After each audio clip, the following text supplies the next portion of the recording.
Hi everyone, this is Shazib Rafiq. In today's video, we are going to cover the first chapter of O Levels IGCSE Business Studies, that is business activity. And in this chapter, we are going to cover the basic terminologies that will be used throughout the syllabus. So let's begin. Now, first we need to understand what business activity is. So business activity is an activity which basically combines the factors of production to produce goods and services. तो हमें ये बात समझनी पड़ेगी कि business activity क्या है. Business activity basically combine करती है कंबाइन क्या कंबाइन करती है फैक्टर्स ऑफ प्रोडक्शन. अब ये फैक्टर्स ऑफ प्रोडक्शन एफओपीज होते क्या हैं ये later on will be discussing in the video. तो कंबाइन करेगी फैक्टर्स ऑफ प्रोडक्शन. और क्यों कंबाइन करती है फैक्टर्स ऑफ प्रोडक्शन को? ताकि ताकि प्रोड्यूस कर सके गुड्स और सर्विसेज. तो डिपेंड करता है कि बिजनेस की नेचर कैसी है. अगर वो एक सर्विस इंडस्ट्री है तो वो सर्विस टर्शरी सेक्टर है तो सर्विसेज ऑफर करेगी. जैसे कि जैज़ है, वारिद है, we have banking system, we have insurance companies. तो ये सारा का सारा क्या है? These are service industries. और अगर वो एक मैन्युफैक्चरर है तो वो गुड्स प्रोड्यूस करेगा, मैन्युफैक्चर करेगा. अब वो कुछ भी हो सकता है, वो लैपटॉप्स भी हो सकते हैं, सेल फोन्स भी हो सकते हैं, कार मैन्युफैक्चरिंग, टोयोटा है, होंडा है, सुजुकी है. तो ये सारी की सारी बिजनेसेस जो है वो मैन्युफैक्चरिंग में आते हैं. तो ये दे प्रोड्यूस गुड्स. और जो इससे पहले मैंने आपसे कहा कि वारिद है, जैज़ है, या कोई भी टेलीकॉम इंडस्ट्री है, इंश्योरेंस कंपनीज हैं, बैंकिंग सेक्टर है, सारा का सारा क्या है? ये टर्शरी सेक्टर में आता है. वो प्रोवाइड ऑफर करेगा सर्विसेज. तो बेसिकली बिजनेस एक्टिविटी क्या है? कंबाइन करता है फैक्टर्स ऑफ प्रोडक्शन को. फैक्टर्स ऑफ प्रोडक्शन क्या होते हैं? Factors of production are basically land, labour और कैपिटल और लास्ट में एंटरप्राइज या एंटरप्रेन्योर. इसका बेसिक सा हम इसको डिस्कस करते जाएंगे. तो land basically again according to economics या बिजनेस स्टडीज इन पर्टिकुलर, तो लैंड इज बेसिकली जहाँ पर एक्सट्रैक्शन ऑफ नेचुरल रिसोर्सेज हो. लेबर जो मेंटल और फिजिकल एबिलिटीज अपनी शेयर करे. Capital is the man made resources. और एंटरप्राइज जहाँ पर हम बाकी तमाम फैक्टर्स को कंबाइन कर लें. तो हम कंबाइन करते हैं तमाम फैक्टर्स ऑफ प्रोडक्शन को. फॉर एग्जांपल अगर मुझे कोई फास्ट फूड रेस्टोरेंट खोलना है तो उसके लिए मुझे एक जगह चाहिए, जो प्रॉपर शॉप चाहिए या प्रॉपर स्पेस चाहिए जहाँ पर. तो वो जगह क्या मेरी लैंड हो जाएगा. वहाँ पर मुझे वेटर हायर करने पड़ेंगे, that would be my labour. वहाँ पर मुझे टेबल चेयर रखने पड़ेंगे, फर्नीचर रखना पड़ेगा, मुझे किचन इक्विपमेंट्स रखने पड़ेंगे. वो सब मेरा कैपिटल है. और उस पर्टिकुलर बिजनेस का जो नाम होगा जिस जहाँ पर बाकी तीन फैक्टर्स कंबाइंड हो रहे हैं, लैंड, लेबर, कैपिटल, वो मेरी एंटरप्राइज हो जाएगी.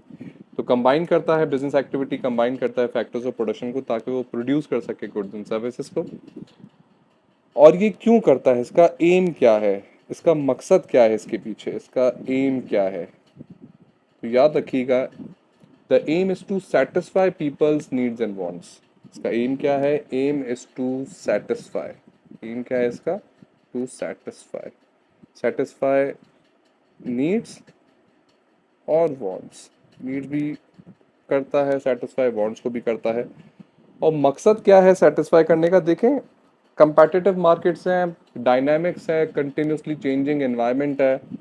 तो बिजनेस को अपना एम सेटिस्फैक्शन को ही रखना पड़ेगा. द ओनली रीजन इज कि अगर कस्टमर सेटिस्फाइड होगा तो ही वो क्या कर सकेगा, तो ही वो रिपीटेड परचेज करेगा, रिपीटेड परचेज करेगा. और जब वो रिपीटेड परचेज करेगा तो इससे क्या होगा? इससे ब्रांड लॉयल्टी बनेगी. ब्रांड लॉयल्टी बनेगी.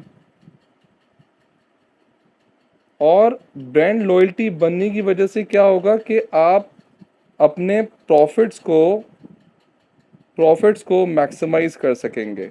तो जितना सारा आपका कस्टमर जो है वो ब्रांड लॉयल होगा, उतना ज़्यादा आपका कस्टमर जो है, आपका बिजनेस जो है वो प्रॉफिट मेकिंग करेगा. और किसी भी बिजनेस का जो मेन ऑब्जेक्टिव होता है, ऑब्वियसली उसके लिए उसको प्रॉफिट मेकिंग करनी पड़ती है. इस प्रॉफिट को वो री इन्वेस्ट करके ग्रोथ की तरफ जाता है, जो हम आगे जाकर चैप्टर्स में डिस्कस करेंगे इंशाल्लाह. तो समझ नहीं आती कि बिजनेस एक एक्टिविटी है जहां पर हम कंबाइन करते हैं फैक्टर्स ऑफ प्रोडक्शन को, जैसे कि लैंड, लेबर, कैपिटल. मैंने पहले एग्जांपल दिया. और मकसद क्या होता है, ताकि प्रोड्यूस कर सकें गुड्स एंड सर्विसेज को। गुड्स एक मैन्युफैक्चरिंग इंडस्ट्री सेकेंडरी सेक्टर है, सर्विसेज एक टर्शियरी सेक्टर है। डिपेंड करता है नेचर ऑफ द बिजनेस क्या है, उसकी प्रायोरिटीज़ क्या है, उसकी एक्सपर्टीज़ क्या है, और इसके पीछे एम क्या है। तो मेजर जो हमें समझ आती है कि भाई इसका जो एम हमें यहाँ पर दिखता है, तो वो क्या है भाई, वो सेटिस्फाई नीड्स एंड वांट्स है। सेटिस्फाई नीड्स एंड वांट्स, और क्यों सेटिस्फाई, ताकि कस्टमर सेटिस्फाई होगा तो रिपीटेड परचेज करेगा, रिपीटेड परचेज करेगा तो इसको हम ब्रांड लॉयल्टी कहते हैं। ब्रांड लॉयल्टी की वजह से क्या होता है, बिजनेस अपने प्रॉफिट्स को मैक्सिमाइज करता है। तो ये पूरी एक रीज़न है बिजनेस एक्टिविटी को बनाने के लिए, बिजनेस एक्टिविटी करने के लिए। आगे देखते हैं कि इस पूरे चैप्टर में हमने और क्या चीज़ें डिस्कस करनी है। तो कुछ बेसिक टर्मिनोलॉजीज हैं यहाँ पर, जैसे कि नीड्स, अभी हमने पीछे जिक्र किया, नीड्स एंड वांट्स को सेटिस्फाई करना। नीड्स होती क्या है, तो देखिए needs are the basic necessities. कौन सी नेसेसिटीज, जो कि एसेंशियल होती है फॉर सर्वाइवल। नेसेसिटीज जो कि एसेंशियल होती हैं फॉर सर्वाइवल। अब जैसे कि क्या एग्जांपल आती है इसमें, फूड है, वाटर है, शेल्टर है, क्लोथ है। कुछ इकोनॉमीज़ के लिए हेल्थ केयर भी है, कुछ के लिए एजुकेशन भी है, वो भी नीड कंसिडर की जाती है। लेकिन यहाँ पर हमें बात समझनी पड़ेगी कि जो जो कंट्रीज हेल्थ एंड एजुकेशन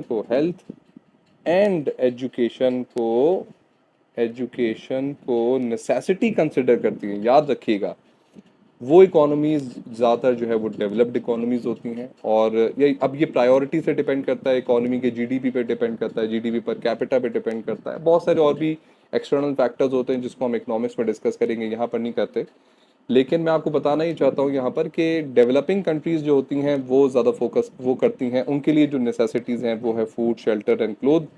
जबकि जो डेवलप कंट्रीज़ हैं उनके पास ये तो सारी की सारी नीड्स होती ही होती हैं, साथ साथ एजुकेशन और हेल्थ भी उनके लिए नीड कंसिडर होती है। तो वो नेसेसिटीज़ उसको कंसिडर करते हैं, वो कहते हैं ये ह्यूमन राइट्स हैं ये। अब ये डिपेंड करता है अफोर्डेबिलिटी पे भी, ये डिपेंड करता है कि इकोनॉमी के पास कितने रिसोर्सेज अवेलेबल हैं। अगला जो टर्मिनोलॉजी हम डिस्कस करने लगेंगे, दैट इज वांट्स। वांट्स क्या है, वांट्स आर द डिज़ायर्स, और इसको हम ये भी कह सकते हैं कि डिज़ायर्स भी कहते हैं और विलिंगनेस भी कहते हैं। विलिंगनेस, तो हमें समझनी पड़ेगी कि सिर्फ डिज़ायर्स नहीं होती बल्कि विलिंगनेस भी जो है वो भी वांट है। और ये बियॉन्ड बेसिक नेसेसिटीज़ हैं, ये बियॉन्ड नीड्स हैं, इसके बगैर आप सरवाइव कर लेंगे, जिंदा रह लेंगे। हमें एक बात को समझना पड़ेगा कि वांट्स बेसिकली जो होती है ना, ये डिपेंड करती हैं बहुत ज़्यादा पर्सनल प्रेफरेंसेस पे, सोसाइटल फैक्टर्स पे और पर्सनल वैल्यूज़ पे। जैसे कि आपको ये बात पता होगी, अगर मैं बात करूं कि अब पर्सनल प्रेफरेंसेस में इंडिविजुअल की अपनी पर्सनल प्रेफरेंसेस होती हैं, बहुत डिफरेंट होती हैं। कुछ लोगों को जो है वो अगर मैं फूड की बात करूं तो कुछ लोगों को जो है वो बारबेक्यू पसंद है, कुछ को कॉन्टिनेंटल पसंद है, कुछ को होममेड फूड पसंद है। तो ये पर्सनल प्रेफरेंसेस पे डिपेंड करता है। फिर हम देखते हैं कि सोसाइटल फैक्टर्स, हमें ये पता है कि इकोनॉमीज जो है वो डिवाइडेड होती हैं according to their society, according to economical factors, उनके सोशल फैक्टर्स। अब वो सोशल फैक्टर्स क्या हो सकते हैं, वो एज है, इनकम और वेल्थ है मेनली। तो अब लोअर इनकम ग्रुप है, मिडिल इनकम ग्रुप है, हायर इनकम ग्रुप है, तो हर एक का जो सोसाइटल फैक्टर होगा वो डिफाइन करेगा कि उसके लिए वांट क्या है। कुछ लोगों के लिए, जैसे कि कुछ लोगों के लिए मैं समझता हूँ कि कार एक लग्जरी है पाकिस्तान में। लेकिन अगर इसी चीज़ को मैं यूएस में देखता हूँ या कनाडा में देखता हूँ, तो वहाँ के लोगों के लिए एक जनरल कार होना, एक बेसिक कार होना, वहाँ पर लोगों के लिए एक वांट नहीं है, वो उनकी नीड है। क्योंकि वहाँ पर पब्लिक ट्रांसपोर्टेशन हर जगह पे अवेलेबल नहीं होता, तो लोग अपनी कन्वेंस पे ज़्यादा ट्रैवल करना चाहते हैं, जिसकी वजह से उनके लिए अब कार क्या हो गई, वो एक नेसेसिटी नहीं है, वो एक वांट, एक नीड है उनके लिए एक नीड है, हमारे लिए वांट है। तो ये देखें, इकोनॉमी टू इकोनॉमी ये सिस्टम वेरी कर रहा है। थर्ड वेरी वेरी इंपॉर्टेंट चीज़, स्कार्सिटी। स्कार्सिटी देखें, स्कार्स का मतलब होता है किसी चीज़ की कमी हो जाना, लिमिटेड रिसोर्सेज या फिर इनसफिशिएंट रिसोर्सेज। तो किसी चीज़ की भी लिमिटेड होना, यानी कि लिमिटेड रिसोर्सेज, ये भी स्कार्सिटी है। साथ साथ इनसफिशिएंट रिसोर्सेज, ये भी स्कार्सिटी है। तो इसका इम्बैलेंस जो है बेसिकली वो इकोनॉमिक प्रॉब्लम क्रिएट करता है, because we know that wants are always unlimited ना, वांट्स कभी ख़त्म नहीं होती हैं। तो wants are unlimited and we have limited resources to fulfil them, there is an imbalance in between the two. तो वो क्या क्रिएट करेगा, अगर तो इम्बैलेंस बिटवीन बिटवीन इम्बैलेंस है between unlimited wants unlimited resources, तो इसको हम कहते हैं इकोनॉमिक प्रॉब्लम। ये इकोनॉमिक प्रॉब्लम कहलाती है। और सिर्फ अगर मैं बात करूं कि भाई स्कार्सिटी क्या है, तो इसमें scarcity is limited resources only, insufficient resource. अच्छा जी, अगर तो स्कार्सिटी होती है तो ही अपॉर्चुनिटी कॉस्ट भी आती है। तो क्यों अपॉर्चुनिटी कॉस्ट आती है? अपॉर्चुनिटी कॉस्ट क्या चीज़ होती है? Opportunity cost is the next best alternative forgone.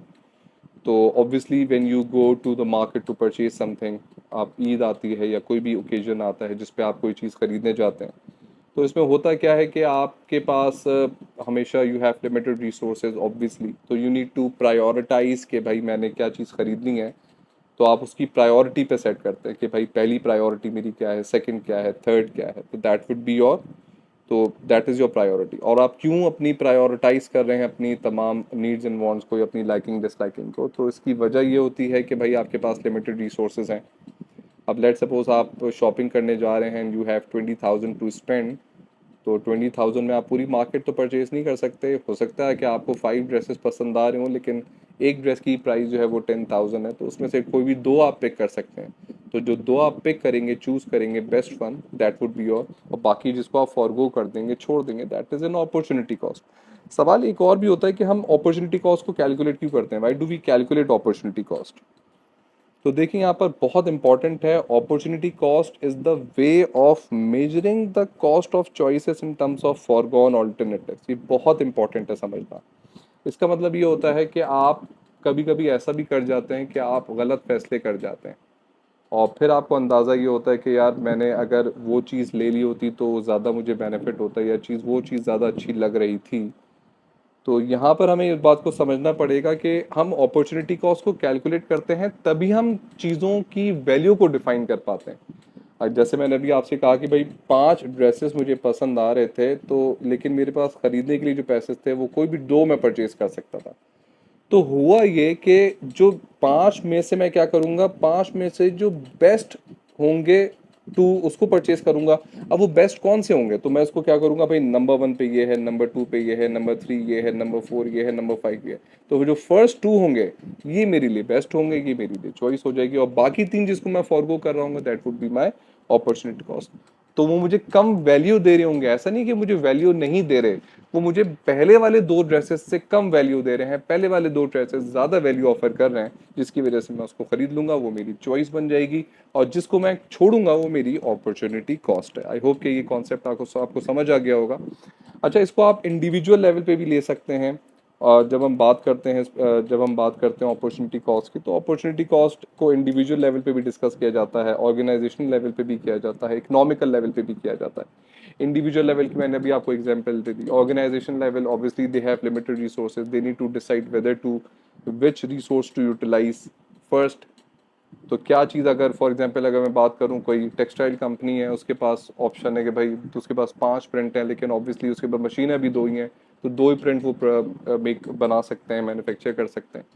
तो जो बेस्ट मोस्ट लाइकली प्रिंट होगा उसको वो प्रिंट करेंगे, बाकी 3 को फॉरगो कर देंगे।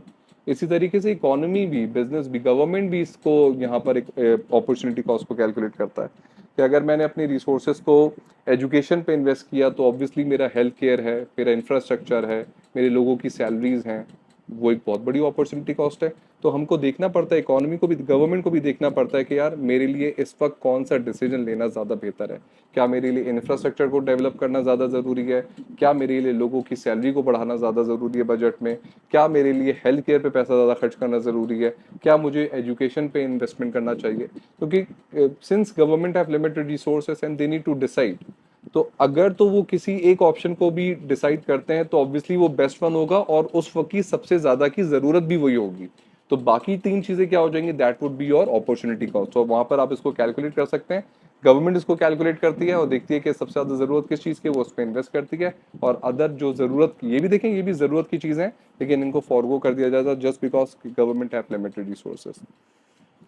फिर हम बहुत ही इंपॉर्टेंट टॉपिक पर आएंगे, दैट इज स्पेशलाइजेशन। और स्पेशलाइजेशन जो है वो again we need to understand, अब जिस तरह मार्केट में एक बिजनेसेस डेवलप होते जा रहे हैं, कंपटीशन बढ़ता जा रहा है, तो बहुत सारे बिजनेसेस को ये ट्रिगर पॉइंट है बहुत ज़्यादा बिजनेसेस के लिए कि उनको स्पेशलाइज होना पड़ेगा। अब स्पेशलाइज होने की जब हम बात करते हैं तो इसका मतलब ये है कि they need to be specific, focused, और जिस चीज़ के अंदर उसकी एक्सपर्टीज़ है, जो उनका एक्सपर्ट एरिया है, उस पर वो ज़्यादा फोकस करें, और बाकी चीज़ें जिस पे वो एक्सपर्टीज़ नहीं रखते उसको वो फॉरगो कर दें। तो दिस इज स्पेशलाइजेशन। तो स्पेशलाइजेशन क्या है बेसिकली, कि आप स्पेसिफिक एरिया और टास्क के अंदर जो है ना, you need to work on, you need to focus on specific areas and task, ताकि आप अपनी एक्टिविटीज़ को, अपनी रिसोर्सेज को, अपनी एफर्ट्स को आप उसी जगह पे लगा सकें जहाँ से आप मैक्सिमम बेनिफिट ले सकें। तो यहाँ पे हमें पता चलता है कि भाई स्पेशलाइजेशन भी हमें पता चलता है कि भाई वो इंडिविजुअल लेवल पे भी होती है, ऑर्गेनाइजेशन लेवल पे भी होती है, और इकोनॉमिकल लेवल पे भी होती है। इंडिविजुअल लेवल पे भी आप देख सकते हैं कि जैसे कि अगर मैं बात करूं, टीचर्स हैं, वी आर स्पेशलाइज्ड, फिर डॉक्टर्स आपको स्पेशलाइज्ड होते हैं काफ़ी, फिर आपको इंजीनियर्स आपको बहुत ज़्यादा जो है वो स्पेशलाइज्ड मिलते हैं। तो ये क्या है, दिस इज इंडिविजुअल स्पेशलाइजेशन, कि मैकेनिकल इंजीनियर है, इलेक्ट्रिकल इंजीनियर है, फिर इसी तरह डॉक्टर्स में ऑर्थोपेडिक डॉक्टर है, हार्ट स्पेशलिस्ट है, चाइल्ड स्पेशलिस्ट है, ये स्पेशलाइजेशन है। फिर हमें दिखता है कि भाई ऑर्गेनाइजेशनल लेवल पे भी स्पेशलाइजेशन होती हैं, जैसे कि वी हैव डिफरेंट फर्म्स, और ऑर्गेनाइजेशन पे हमारे पास टेक्सटाइल्स है, टेक्सटाइल्स जैसे कि Zara is famous for its textiles product, तो ये क्या है, जैसे उसकी स्पेशलाइजेशन है। अच्छा, इसी तरीके से अगर हम ऑर्गेनाइजेशनल लेवल पे देखें, Tesla famous for it's EV cars, electrical vehicles cars, तो ये उसकी स्पेशलाइजेशन है। इसी तरीके से हमें दिखता है कि भाई मेटावर्स है, जिसके पास फेसबुक है, इंस्टाग्राम है, तो ये क्या है, ये उसकी स्पेशलिटी है सोशल मीडिया के अंदर। तो सोशल मीडिया एक्सपर्टीज़ की अगर बात करें तो मेटावर्स, जिसको पहले फेसबुक कहा जाता था, वो मेटावर्स हो गया है। तो ये क्या है, this is their specialisation, organisation specialisation. अच्छा, इकोनॉमीज़ भी आपको स्पेशलाइज दिखती हैं। इकोनॉमीज़ कैसे स्पेशलाइज हो सकती हैं, जैसे कि पाकिस्तान एक एग्रो बेस्ड इकोनॉमी है।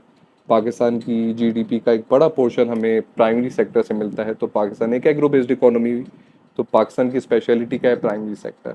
इसी तरीके से ब्राज़ील है, इंडिया है, चाइना है, ये इनकी स्पेशलिटीज़ आपको मिलेंगी ज़्यादातर सेकेंडरी सेक्टर के अंदर। दे आर मैन्युफैक्चरर्स, दुनिया के सबसे बड़े मैन्युफैक्चरर्स आपको ये कंट्रीज़ दिखते हैं। अभी एक सोसाइटी, एक अपनी एक लॉबी सिस्टम भी आप समझ लें इससे, और जितनी भी बड़ी मैन्युफैक्चरिंग इकोनॉमीज़ हैं, जिसमें ब्राज़ील है, BRICS, ब्रिक्स, जिसमें ब्राज़ील है, रशिया है, इंडिया है, चाइना है और साउथ अफ्रीका है। तो इन्होंने अपनी एक एक कार्टेल क्रिएट करने की कोशिश की है, एक इन्होंने अपने लिए एक ग्रुप बनाया है कि इनका आपस के अंदर जितनी भी इनकी नेगोशिएशंस होंगी और ट्रेड होगा, वो ये किस हिसाब से डील करते हैं। तो उसको आप स्टडी कीजिएगा ब्रिक्स को। तो ये क्या है, ये सारी की सारी इकोनॉमी जिसके मैंने नाम लिए, ये सेकेंडरी सेक्टर डोमिनेटेड इकोनॉमीज है। तो ये क्या कर रहे हैं, ये स्पेसिफिक कर रहे हैं अपने आप को स्पेसिफिक टास्क के अंदर, तो इसको हम कहते हैं स्पेशलाइजेशन। अब स्पेशलाइजेशन क्यों किया जाता है, इसकी वजूहत क्या होती हैं, इसके बेनिफिट्स क्या होते हैं। तो देखिए, सबसे पहला बेनिफिट आपको क्या दिख रहा है, इंक्रीज एफिशिएंसी। जब भी हम एफिशिएंसी की बात करते हैं, इसका मतलब ये है कि एफिशिएंसी की वजह से क्या होता है कि हम अपने वेस्ट को रिड्यूस करते हैं और अपनी परफॉर्मेंस को इम्प्रूव करते हैं। वेस्ट को रिड्यूस करते हैं क्योंकि आप किसी के काम के अंदर एक्सपर्ट होंगे तो आप गलतियां कम करेंगे तो आपके रिसोर्सेज कम ज़ाया होंगे, कम कम इस्तेमाल होंगे। अच्छा, यहाँ पर जब मैं रिसोर्सेज की बात कर रहा हूँ तो एक बात जहन में रखिएगा कि रिसोर्सेज के अंदर दोनों चीज़ें आ जाती हैं, टाइम भी आ जाता है और आपके पास मटेरियल भी आ जाता है, रॉ मटेरियल भी आ जाता है। तो दोनों चीज़ों को आपने ध्यान में रखना है कि टाइम कितना आपका स्पेंड हो रहा है, वो भी आपके लिए एक बहुत बड़ा रिसोर्स है। तो कम टाइम में आप ज़्यादा चीज़ें प्रोड्यूस कर पा रहे हैं, तो ऑटोमेटिकली आपका वेस्ट रिड्यूस हो रहा है, आपकी परफॉर्मेंस इनहेंस कर रही है, परफॉर्मेंस बढ़ती जा रही है। फिर आप देखें कि सेकंड जो इसका बेनिफिट है, आप डिवाइड करते हैं लेबर को according to their speciality, that is labour, division of labour. तो आप कर क्या रहे होते हैं कि भाई instead of each person trying perform all the task, हम लेबर को डिवाइड करते हैं जो उसके अंदर बेस्ट होता है function, and align their skills and abilities. जिस काम के अंदर वो एक्सपर्ट है, स्किल जिसकी बेहतरीन है, उस काम को उससे वही काम लेते हैं। अगर कोई फास्ट बॉलर है तो उससे फास्ट बॉलिंग ही करवाएं, रादर देन कि आप उसको विकेट कीपिंग करवाएं। तो ऑब्वियसली वो एक अच्छा विकेट कीपर नहीं बन सकता। उसकी एक्सपर्टीज़, उसकी स्पेशलिटी है कि वो फास्ट बॉलर है। तो आप अपने उसके स्किल्स को सही इस्तेमाल कीजिए। इससे होगा क्या, इससे देखिए आउटपुट क्या होता है, हायर क्वालिटी आउटपुट। आपका क्वालिटी जो है ना, देखें क्वालिटी मेंटेन रहेगी, आउटपुट बढ़ जाएगा। और फास्टर प्रोडक्शन टाइम्स, आपके प्रोडक्शन टाइम भी ज़्यादा, आप ज़्यादा यूनिट्स प्रोड्यूस कर सकेंगे, कम टाइम का इस्तेमाल कर सकें। अच्छा, तीसरा बेनिफिट क्या, एक्सपर्टीज एंड इनोवेशन। याद रखें कि जब आप एक काम के अंदर एक्सपर्ट होते हैं तो इससे क्या होता है, this can lead to innovations. Innovations क्या है, इन्वेंशंस, नई नई चीज़ें डेवलप होती हैं। अब देखें, आपको पता है कि मार्केट के अंदर कंपटीशन बेतहाशा है, तो you need to be on your toes every time. You have to develop products, you have to come up with an idea which is not, which is a market gap. तो आपने market gap को identify करना, और वो आप तभी कर सकते हैं जब आप किसी एक काम के अंदर बहुत ज़्यादा एक्सपर्ट होते हैं। तो लीड टू इनोवेशंस, इन्वेंशंस आती है मार्केट के अंदर। कोविड आया और आपने देखा कि जूम एकदम से कितना ज़्यादा हाइप पकड़ गया। The only reason was it was an invention, new inventions, और फिर जो मार्केट कंडीशंस ने उसने उसका साथ बहुत ज़्यादा दे दिया। फिर आपने देखा डेवलपमेंट, और फिर ये डेवलप करता है न्यू प्रोडक्ट्स। न्यू प्रोडक्ट से ही इन्वेंशंस आती हैं ऑब्वियसली। तो अब ये कैसे होता है भाई, आप फोकस करते हैं ऑन अ पर्टिकुलर एरिया और एक्सप्लोर करते रहते हैं, फिर क्या होता है कि आप आइडेंटिफाई करते हैं अपॉर्चुनिटीज़ को कि इम्प्रूव किया जा सके, और जिसकी वजह से आप फिर इन्वेंशन लेकर आते हैं। कॉस्ट रिड्यूस हो जाती है, कॉस्ट रिड्यूस हो सकती है, मैं पहले ही बात कर चुका हूँ कि जब आपकी कॉस्ट रिड्यूस कैसे होती है कि आपका वेस्ट रिड्यूस होगा, आपका आउटपुट बढ़ेगा, तो आपकी ऑब्वियसली आपकी कॉस्ट भी रिड्यूस होती है। अच्छा, इसका एक बहुत बड़ा एडवांटेज भी है।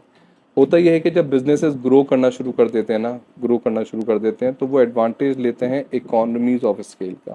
अब इकोनॉमीज ऑफ स्केल एक पूरा टॉपिक है, इसको आगे जाकर हम डिस्कस करेंगे, लेकिन अभी आप इतना समझ लें, इकोनॉमीज ऑफ स्केल का मतलब होता है more output less input. More output and less input, क्या इसको सभी समझ सकते हैं कि इकोनॉमीज ऑफ स्केल बेसिकली क्या होता है, लोअर एवरेज कॉस्ट। और लोअर एवरेज कॉस्ट को भी एक और तरीके से भी समझ सकते हैं, अज्यूम करें कि भाई ये आपके पास एक एवरेज कॉस्ट कर्व है, ये आपके पास आउटपुट है, ये आपके पास कॉस्ट पर यूनिट है, पर यूनिट कॉस्ट है, और ये आपकी एवरेज कॉस्ट कर्व है, एवरेज कॉस्ट कर्व है। अब ये जो आप पॉइंट देखते हैं ना, ये वाला पॉइंट कि जहाँ पर आपको मैक्सिमम आउटपुट मिल रहा है एट मिनिमम कॉस्ट, इस पॉइंट को हम कहते हैं इकोनॉमीज ऑफ स्केल। तो economy of scale is a point way you get maximum output at minimum cost. तो इसको हम इस तरह भी समझ सकते हैं कि भाई बिजनेस जब ग्रो करता है, स्पेशलाइज होता है, कम वेस्टेज को रिड्यूस करता है, आउटपुट को बढ़ाता है, तो वो इकोनॉमीज भी अचीव करता है। लेकिन याद रखिएगा कि इकोनॉमी ऑफ स्केल हमेशा एक लॉन्ग टर्म ऑब्जेक्टिव है, ये शॉर्ट टर्म में अचीव नहीं होता, ये लॉन्गेस्ट टर्म में अचीव होगा। लिखा हुआ भी यहाँ पर कि in larger quantities resulting in lower average cost, resulting in lower average cost. अच्छा जी, उसके बाद देखिए नेक्स्ट फिर आपके पास आ जाता है competitive advantage. Yes, you have a competitive advantage over competitors. आप एक चीज़ प्रोड्यूस कर रहे हैं at a lower cost with high quality, और आपका कंपैटिटर्स अगर वो काम नहीं कर पा रहे, तो बेसिकली आप कर क्या रहे हैं, you are differentiating yourself with your competitors. और ये किसकी बेसिस पर होता है, ये नॉलेज की बेस पे होता है, स्किल की बेस पे होता है, कैपेबिलिटीज़ की डिपेंड करता है। तो ये आपके पास वो चीज़ है, वो कैपेबिलिटी है, वो स्किल है, वो नॉलेज है जो आपके कंपेटिटर के पास नहीं है ऑब्वियसली। तो आप ज़्यादा कस्टमर्स को अट्रैक्ट कर सकते हैं, क्योंकि आप उनको वैल्यू, अपने कस्टमर्स को आप वैल्यू ऑफर कर रहे हैं। तो अब ये वही बात आ गई जो भी हम पीछे डिस्कस कर आए थे कि पर्पस ऑफ बिजनेस एक्टिविटी क्या है, कि ब्रिंग करता है फैक्टर्स ऑफ प्रोडक्शन को together to produce goods and services that satisfy consumer needs and wants. ये क्या था, ये इसका एम था, एम हमने डिस्कस किया कि क्या था, इसका एम था। बहुत ही इंपॉर्टेंट कॉन्सेप्ट आ जाता है हमारे पास, जिसको हम कहते हैं एडेड वैल्यू। एडेड वैल्यू, बहुत सारे लोग इसके अंदर मिसकंसेप्शन रखते हैं, वो समझते हैं कि एडेड वैल्यू बेसिकली प्रॉफिट होता है, क्योंकि वो प्रॉफिट नहीं होता भी है, हम जाके डिस्कस करेंगे इसको। तो added value is basically added value is basically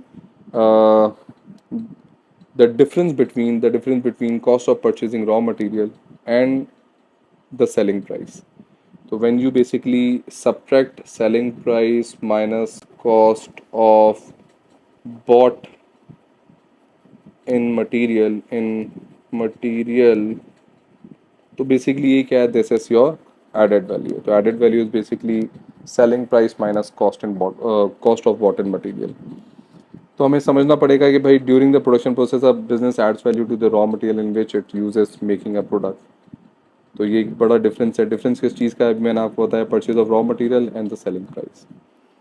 इसकी एग्जाम्पल बड़ी ज़बरदस्त यहाँ पर आपको समझाने के लिए मैंने रखी है कि लेट सपोज आपने मटेरियल मटेरियल की कॉस्ट आपके पास क्या है, आपने वुड ख़रीदा 20 पाउंड का, आपने ब्रैकेट्स ख़रीदे 2 पाउंड के, आपने स्क्रूज ख़रीदे 0.5 पाउंड के, आपने पेंट ख़रीदा 0.1 पाउंड का, और आपने वार्निश ख़रीदी 0.5 पाउंड की। इन सबको अगर आप टोटल करेंगे तो आपके पास बनता है 24 pound. This is your this is your cost of bought in material, जिसको आप कॉस्ट ऑफ गुड सोल्ड भी कहते हैं। तो ये cost of bought in material आ गया आपके पास। फिर आपने इसको प्रोसेस करवाया, तो इस प्रोसेस करवाने को हम कहते हैं वैल्यू एडेड। इस प्रोसेस करवाने को, क्या प्रोसेस करवाया, आपने वुड को कट किया, आपने उसकी सैंडिंग की, आपने उसको जॉइन किया, आपने उसके पेंटिंग की, आपने उस पर वार्निशिंग की, या आपने किया, या आपने प्रोसेस करवाया। और फिर एक रॉ मटेरियल को आपने एक फिनिश टेबल में कन्वर्ट कर दिया, और जब आपने इस टेबल को मार्केट में सेल किया तो ये बिकी 104 पाउंड की। तो आपको अगर क्या करना है कि भाई आपने बेचा 104 पाउंड में से आपने 24 पाउंड माइनस करें तो आपके पास 80 पाउंड बचता है। ये 80 पॉइंट इज एडेड वैल्यू। तो एडेड वैल्यू बेसिकली प्रोसेस है, प्रोसीजर है, जिसके थ्रू आप अपने पूरे प्रोडक्शन प्रोसेस को गुजारते हैं। तो यहाँ पर इस बात समझनी पड़ेगी हमें कि एडेड वैल्यू क्या चीज़ है भाई, वो एक प्रोसेस है। जैसे जैसे आप जितना ज़्यादा प्रोसेस ऐड करते जाएंगे उतना ज़्यादा वैल्यू ऐड होता जाएगा। अभी आप जाकर हम डिस्कस भी करेंगे कि किस तरीके से हम वैल्यू को ऐड करते हैं किसी भी बिजनेस के अंदर। क्योंकि देखिए, आपने एक दफ़ा बिजनेस स्टार्ट कर दिया, अगर वो सक्सेसफुल हो गया तो इट डजेंट मीन कि ये हमेशा सक्सेसफुल रहेगा। You need to because business dynamics जो है वो बहुत डायनामिक्स बहुत ज़्यादा जो है वो आप प्रिडिक्ट नहीं कर सकते उसको, बहुत ज़्यादा जो है वॉलेटाइल हैं। तो वॉलेटिलिटी को आपने देखें, उसको आपने मैच करना पड़ेगा, आपको मार्केट के अंदर सस्टेन करना पड़ेगा, उसके लिए आपको वैल्यू ऐड करना पड़ेगा। तो अगर आप बिजनेस एक्टिविटी, जैसे कि आप देखें, नोकिया मार्केट में आया, बहुत धूम मचाई, एक ज़माने में मार्केट लीडर था, और आज देखें उसका नाम कहीं भी नहीं है। अगर आप एक सेल फोन इंडस्ट्री के अंदर देखें तो उसने क्या किया, उसने वैल्यू ऐड नहीं किया अपने कस्टमर्स में। तो कस्टमर्स जब वैल्यू ऐड नहीं होती तो कस्टमर्स फिर डायरेक्ट हो जाते हैं, कन्वर्ट हो जाते हैं उसके कंपेटिटर्स पे, और इसका बेनिफिट लिया सैमसंग ने और बाकी आईफोन ने और बाकी जितने भी सेलुलर कंपनीज उस वक्त मौजूद थी। तो value addition is very important. अब सवाल ये होता है कि एक पास पेपर में बहुत ज़्यादा सवाल आता है कि भाई identify and explain 2 ways to add value, identify and explain 2 ways to increase added value. तो ऐड वैल्यू कैसे करेंगे, वैल्यू एडिशन को इंक्रीज कैसे कर सकते हैं। तो these are some of the methods जिसके थ्रू आप वैल्यू एडिशन को इंक्रीज कर सकते हैं। सबसे पहले आप क्या करें भाई, आप परचेज करें cheaper raw material. Cheaper raw material का मतलब ये होता है कि आप जो है ना वो, लेकिन इसमें क्वालिटी में कॉम्प्रोमाइज़ ना करें, ये बात ध्यान में रखें। देखिए, अगर आप बल्क स्केल परचेजिंग करते हैं ना तो ऑटोमेटिकली आपको सप्लायर डिस्काउंट ऑफर करता है। डिस्काउंट ऑफर करने की वजह से आपकी जो रॉ मटेरियल की प्राइस होती है वो चीप हो जाती है। इससे ज़रूरी नहीं होता कि चीप रॉ मटेरियल से वही होगा जो कि लो क्वालिटी होगा। जब आप बल्क स्केल परचेजिंग करेंगे, जिसको हम परचेजिंग इकोनॉमीज ऑफ स्केल भी कहते हैं। इकोनॉमीज क्या होता है, ऑलरेडी मैं डिस्कस कर चुका हूँ। परचेजिंग इकोनॉमीज तब होता है कि जब आपने बल्क स्केल परचेजिंग करते हैं सप्लायर से, सप्लायर आपको लोअर कॉस्ट ऑफर करता है उसकी कॉस्ट ऑफ प्रोडक्शन पे और उसकी सेल पे। तो वो जो आपको डिफरेंस मिल रहा होता है मार्केट से, आप लेते हैं तो लेट सपोज 100 रुपीज़ पर केजी मिल रहा है, सप्लायर से आपने कहा भाई मैं 1000 kg आपसे जो है मैं सामान लूँगा, तो ऑब्वियसली फिर वो आपसे मार्केट रेट चार्ज नहीं करेगा, मार्केट से कम रेट चार्ज करेगा। तो वो 100 रुपये पर केजी चार्ज नहीं करेगा, वो आपसे 90 रुपीज़ भी कर सकता है, 80 रुपीज़ भी कर सकता है। तो जो डिफरेंस आपको मार्केट से मिल रहा होता है वो बेसिकली परचेजिंग इकोनॉमीज होता है। तो ये, लेकिन अगर आपने क्वालिटी में कॉम्प्रोमाइज़ किया तो ये आपकी ब्रांड इमेज को हर्ट कर सकता है। और हमने सबसे पहले डिस्कस किया था कि बिजनेस एक्टिविटी का objective is to satisfy. Satisfaction quality से आती है, क्वालिटी ऑफर नहीं करेंगे कस्टमर कभी भी सेटिस्फाइड नहीं होगा, वो कंपेटिटर्स पे शिफ्ट हो जाएगा। दूसरा आप क्या कर सकते हैं, क्या आप इम्प्रूव कर सकते हैं अपनी एफिशिएंसी को, ये हम स्पेशलाइजेशन के थ्रू कर के आ चुके हैं, पढ़कर आ चुके हैं। कैसे करेंगे इसको? आप लेटेस्ट मशीनरी इस्तेमाल करें, आप अपने लेबर फोर्स को ट्रेन करें। लेटेस्ट मशीनरी को इस्तेमाल करने से क्या होगा, ये हम यूनिट 4 में डिस्कस करेंगे। लेबर ट्रेनिंग को से वर्कफोर्स को ट्रेन करने से क्या होगा कि वो मोटिवेटेड होंगे, और मोटिवेशन का पूरा एक चैप्टर है यूनिट 2 का, तो उसको हम यूनिट 2 में डिस्कस करेंगे मोटिवेशन के चैप्टर के अंदर। यहाँ पर इस तरह समझ लें कि वर्कर्स मोटिवेटेड होंगे, गलतियाँ कम करेंगे, आउटपुट को बढ़ाएंगे, वेस्ट रिड्यूस होगा, आउटपुट बढ़ेगा तो एवरेज कॉस्ट भी फॉल करेगा। अच्छा, फिर हम बात कर लेते हैं प्राइस राइज करना। तो देखें, अब ये डिपेंड करता है इलास्टिसिटी ऑफ डिमांड पे। प्राइस इलास्टिसिटी आज हमारा टॉपिक नहीं है, लेकिन थोड़ा बहुत हमको समझना पड़ेगा प्राइस इलास्टिसिटी होता क्या है। Price elasticity basically is the responsiveness of the change in price due to change in demand due to change in price. यानी कि आप इस तरह समझ लें कि प्राइस इलास्टिसिटी ऑफ डिमांड हमें बताता है कि प्राइस में कितना चेंज होगा तो डिमांड में कितना चेंज आएगा। कुछ ऐसे प्रोडक्ट होते हैं कि जिसकी प्राइस बहुत तेज़ी से बढ़ती भी है लेकिन डिमांड पे कोई खास चेंज नहीं आता, इसको हम कहते हैं इनइलास्टिक डिमांड। फॉर एग्जांपल अगर मैं बात करूं पेट्रोल, अब पेट्रोल बेसिकली एक इनइलास्टिक डिमांड है। पेट्रोल एक इनइलास्टिक, तो पेट्रोल हमारे पास क्या है, एक इनइलास्टिक डिमांड है। ठीक है, सॉरी, ये थोड़ा सा इसकी सेटिंग में आउटपुट गया, लेकिन चलें हम इसको डिस्कस कर लेते हैं फिर से। तो हम बात कर रहे थे कि इम्प्रूविंग आपके पास रेजिंग प्राइजेस, हम बात कर लेते हैं यहाँ पर प्राइस रेस की। तो प्राइस रेस, अब ये प्राइस रेस बहुत ज़्यादा डिपेंडेंट जो है ना वो प्राइस इलास्टिसिटी ऑफ डिमांड पर है। देखिए, प्राइस इलास्टिसिटी ऑफ डिमांड का मतलब होता है कि कितना प्राइस चेंज होगा तो उसका डिमांड पे क्या इम्पैक्ट आएगा। अब जैसे मैंने आपको एग्जांपल दिया पेट्रोल का। अब पेट्रोल बेसिकली क्या है, पेट्रोल एक एक नीड है, एक वांट नहीं है, ये नीड है। तो पेट्रोल की प्राइस अगर बहुत ज़्यादा बढ़ भी जाती है तो क्वांटिटी डिमांड में बहुत ही माइनर सा चेंज आएगा, या चेंज नहीं भी आएगा, या तो माइनर से चेंज आएगा, बहुत कम क्वांटिटी से डिमांड कम हो जाएगी, या बिल्कुल चेंज नहीं करेगा। तो ये जो आप बिहेवियर देख रहे हैं इंक्रीज इन प्राइस का, ये कहलाता है, इसको हम कहते हैं प्राइस इलास्टिक। ऐसे प्रोडक्ट को हम कहते हैं in elastic demand, in elastic products या इन इलास्टिक डिमांड। और अगर मैं बात करूं किसी लग्जूरियस ब्रांड की, जैसे कि कोई रेस्टोरेंट है, अगर एकदम से उसने बहुत ज़्यादा अपने मील पे प्राइसेस बढ़ा दिए, तो कस्टमर के पास बहुत सारे ऑप्शंस हैं, और भी बहुत सारे फास्ट फूड रेस्टोरेंट्स ऑफर कर रहे हैं जो कि कम प्राइस में वही क्वालिटी ऑफर कर रहे हैं, वही फूड ऑफर कर रहे हैं मार्केट में, क्योंकि substitutes, when we have more substitute ज़्यादा होंगे, तो याद रखिएगा कि प्राइस अगर बड़ी सूरत में तो क्वांटिटी डिमांडेड बहुत बड़े लेवल पे फॉल कर जाती है। ऐसे गुड्स को हम कहते हैं इलास्टिक डिमांड गुड। लेकिन ये भी हमारा टॉपिक नहीं है, इसको बाद में डिस्कस करेंगे। तो याद रखिएगा, बिजनेस को देखना पड़ता है कि उसका गुड कैसा है। अगर पीईडी इलास्टिक है, अगर किसी गुड की पीईडी इलास्टिक है, तो याद रखिएगा कि वो अपने प्राइजेस को नहीं बढ़ाएगा। और अगर इसका पीईडी जो है वो इन इलास्टिक है, अगर पीईडी इन इलास्टिक है तो वो प्राइस को बढ़ाएगा, इससे उसके रेवेन्यूज बढ़ना शुरू हो जाएंगे।